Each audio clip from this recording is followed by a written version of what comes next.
అందరికీ నమస్కారం అండి. నా పేరు బాలపాప. కృష్ణా జిల్లా కంకిపాడు మండలం దావులూరు గ్రామంలో ఒక ఎకరం పొలం కౌలు తీసుకుని ప్రకృతి వ్యవసాయం చేస్తున్నాను. ఈ ప్రకృతి వ్యవసాయం గురించి మా ఆర్ఎస్కేలో మీటింగ్ పెట్టినప్పుడు నేను వెళ్ళటం జరిగింది.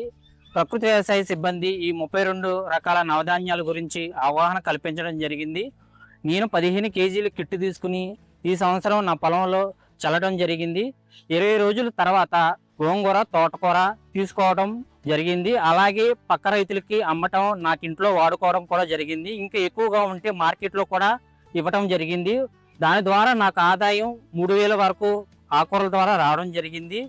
50 రోజుల తర్వాత బీరకాయలు, సొరకాయలు రావడం జరిగింది. అలాగే 60 రోజుల తర్వాత నేను గొర్రెలకి మేత కూడా అమ్మటం కూడా జరిగింది. మీటింగ్కి వెళ్ళినప్పుడు 1300 కిట్టు ఎందుకు అనుకున్నాను. దీని ద్వారా ఆదాయం చూసి నేను చాలా ఆశ్చర్యపోయాను.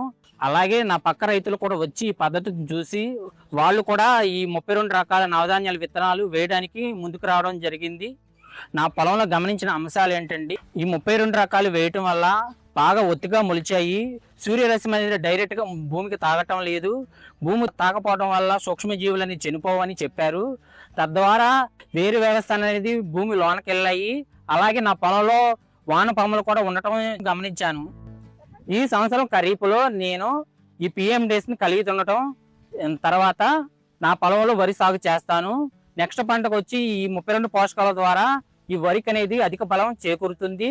అలాగే ప్రకృతి వైపరీత్యాలు వచ్చినప్పుడు కూడాను నా పొలం పడకుండా ఉంటుందని ఇక్కడ ప్రకృతి వ్యవసాయ సిబ్బంది అవగాహన కల్పించడం కూడా జరిగింది.